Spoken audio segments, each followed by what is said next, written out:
Supreme court ने दिल्ली की अरविंद केजरीवाल सरकार को बड़ी ताकत दे दी है। सुप्रीम कोर्ट ने साफ कहा है कि दिल्ली में अब अफसरों की ट्रांसफर पोस्टिंग पर दिल्ली सरकार का अधिकार होगा, यानी उपराज्यपाल नहीं मुख्यमंत्री ही दिल्ली के असली बॉस होंगे। 11 मई को चीफ जस्टिस डीवाई चंद्रचूड़ ने फैसला सुनाते हुए कहा कि ये पीठ सुप्रीम कोर्ट के ही 2019 के उस फैसले से सहमत नहीं है जिसमें कहा गया था कि दिल्ली सरकार का ज्वाइंट सेक्रेटरी स्तर से ऊपर के अफसरों पर कोई अधिकार नहीं है। इस पीठ का मानना है कि भले ही नेशनल कैपिटल टेरिटरी यानी दिल्ली पूर्ण राज्य न हो, लेकिन यहाँ की चुनी हुई सरकार के पास भी ऐसे अधिकार है कि वो कानून बना सकती है। नमस्कार, आप देख रहे हैं देश न्यूज। आइए शुरुआत करते हैं आज के प्रोग्राम की। आइए जानते हैं सुप्रीम कोर्ट के फैसले की बड़ी बातें।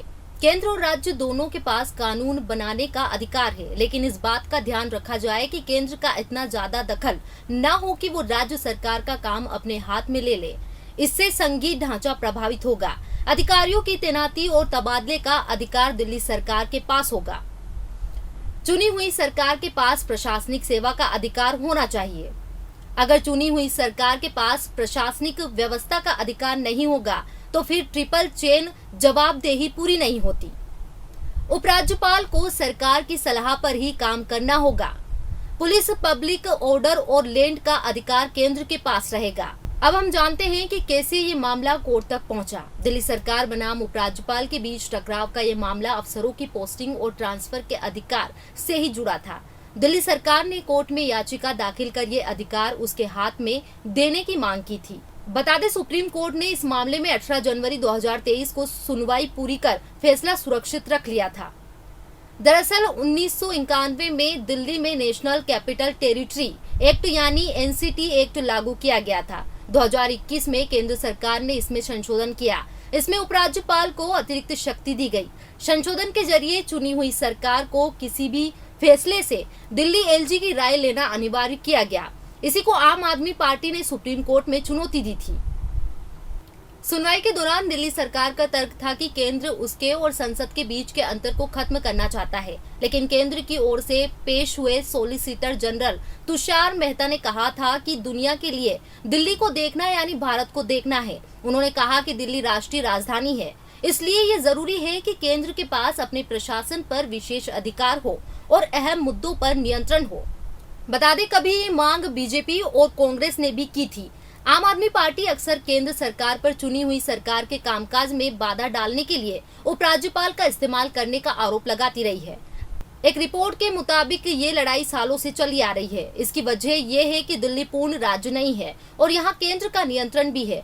कभी बीजेपी खुद दिल्ली को पूर्ण राज्य का दर्जा देने की मांग करती थी। दिल्ली पर नियंत्रण को लेकर शीला दीक्षित की भी शिकायत रहती थी, लेकिन उन्होंने कभी पुरजोर तरीके से इसकी मांग नहीं की। 2014 के चुनाव में जीत के बाद बीजेपी सांसद और पूर्व स्वास्थ्य मंत्री डॉक्टर हर्षवर्धन ने कहा था कि वो प्रधानमंत्री से दिल्ली को पूर्ण राज्य का दर्जा देने की मांग करेंगे।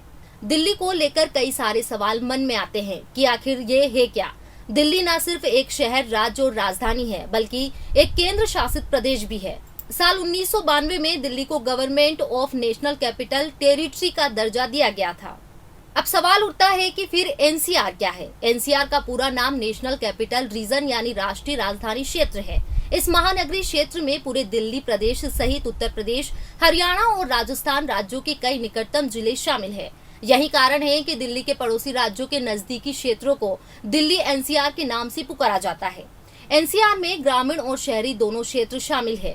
इस क्षेत्र का शहरीकरण स्तर 62.6% है, जिसमें शहरों और कस्बों के साथ साथ जंगल, अरावली पर्वत, वन्य जीव और पक्षी अभ्यारण्य जैसे पारिस्थितिकी रूप से संवेदनशील क्षेत्र भी शामिल किए गए हैं। जब एनसीटी एक्ट पास हुआ, कहानी बदल गई। 12 दिसंबर 1931 को अंग्रेजों ने दिल्ली को ब्रिटिश इंडिया की राजधानी बनाया। जब देश आजाद हुआ तो राज्यों को पार्ट ए, पार्ट बी और पार्ट सी में बांट दिया गया। दिल्ली को पार्ट सी में रखा गया। आजादी के बाद दिल्ली को ही भारत की राजधानी बनाया गया। 1956 तक दिल्ली की अपनी विधानसभा होती थी, लेकिन 1956 में राज्य पुनर्गठन कानून आया। इससे राज्यों का बंटवारा हुआ। दिल्ली को केंद्र शासित प्रदेश बनाया गया, वहीं विधानसभा को भंग कर दिया गया, जिसके बाद राष्ट्रपति का शासन लागू हो गया। ये सिलसिला करीब 35 साल तक चला। 1991 में नेशनल कैपिटल टेरिटरी यानी एनसीटी एक्ट पास हुआ। इससे 1993 में दिल्ली में फिर से विधानसभा का गठन हुआ। इस कानून के मुताबिक यहाँ केंद्र और एनसीटी की सरकार दोनों मिलकर शासन करेगी। इस कारण कुछ शक्तियां केंद्र और कुछ दिल्ली सरकार में बटी। इस वजह से गतिरोध पैदा होता है। एनसीटी एक्ट पास हुआ और इसके बाद से दिल्ली सरकार और केंद्र सरकार के बीच दिक्कत शुरू हो गई। दिक्कत नियंत्रण और अधिकारों को लेकर एक्ट के मुताबिक दिल्ली की जमीन, पुलिस और सार्वजनिक व्यवस्था पर केंद्र का अधिकार है। बाकी दूसरे मसलों पर भी कानून लाने के लिए दिल्ली सरकार को केंद्र की अनुमति लेनी होती है। दिल्ली सरकार की शिकायत है कि यहाँ पुलिस पर उसका कंट्रोल नहीं है और जब भी कोई क्राइम होता है तो लोग दिल्ली सरकार पर आरोप लगाते हैं। इसके अलावा दिल्ली का ये भी आरोप रहता है कि उपराज्यपाल के जरिए केंद्र उसके कामकाज में बाधा डालता है। वहीं केंद्र सरकार का कहना है कि दिल्ली देश की राजधानी है, इसलिए इसे राज्य के भरोसे नहीं छोड़ा जा सकता। दिल्ली में प्रधानमंत्री, राष्ट्रपति निवास के अलावा संसद और दूतावास है, जिनकी सुरक्षा की जिम्मेदारी केंद्र की है। साल 2018 में सुप्रीम कोर्ट ने इस मसले पर एक फैसला भी सुनाया था। उसने कहा था कि जमीन, पुलिस और सार्वजनिक व्यवस्था को छोड़कर दिल्ली सरकार को बाकी सभी मसलों पर कानून बनाने का अधिकार है। जुलाई 2018 में सुप्रीम कोर्ट की एक 5 जजों की बेंच ने ये फैसला सुनाया था। बेंच ने संविधान के आर्टिकल 239A की समीक्षा की। काफी समीक्षा और व्याख्या के बाद सुप्रीम कोर्ट ने कहा कि एलजी अपनी अपनी नहीं चला सकते। उन्हें दिल्ली सरकार के साथ मिलकर उसकी सलाह और सहयोग से काम करना होगा। समीक्षा के बाद मामला 2 जजों की रेगुलर बेंच को सौंप दिया गया ताकि ये फैसला किया जा सके कि दिल्ली के कामकाज, अधिकारियों की ट्रांसफर, पोस्टिंग से जुड़े अधिकार और सर्विसेज जैसे मसलों पर किसकी कितनी चलेगी। 2019 में कोर्ट ने क्या कहा था? 14 फरवरी 2019 को सुप्रीम कोर्ट का फैसला आया, लेकिन अधिकारियों की ट्रांसफर, पोस्टिंग और सर्विस कंट्रोल पर दोनों जजों जस्टिस AK सिकरी और जस्टिस अशोक भूषण की राय अलग अलग थी। जस्टिस सिकरी का कहना था कि जॉइंट सेक्रेटरी रैंक और इससे ऊपर के अधिकारियों के तबादले का अधिकार एलजी का होगा। इससे नीचे के अधिकार दिल्ली सरकार के अधिकार क्षेत्र में आएंगे। लेकिन अगर ऐसे मामलों में दिल्ली सरकार और एलजी के बीच मतभेद हुआ तो एलजी की राय ऊपर मानी जाएगी। जस्टिस भूषण की राय अलग थी। चूंकि बेंच में 2 ही जज थे और दोनों में इस बात पर सहमति नहीं बन पाई तो मामला 3 जजों की एक बेंच को रेफर कर दिया गया। मई 2022 में 3 जजों की बेंच ने ये मामला संविधान पीठ के पास भेजने की अर्जी दी। जुलाई 2022 में चीफ जस्टिस ने इसे संविधान पीठ के पास भेज दिया था। अब केंद्र सरकार ने दानिश काडर के ग्रुप ए अधिकारियों के तबादले और उनके खिलाफ अनुशासनात्मक कार्यवाही के लिए राष्ट्रीय राजधानी लोक सेवा प्राधिकरण गठित करने के उद्देश्य से शुक्रवार को एक अध्यादेश जारी किया था।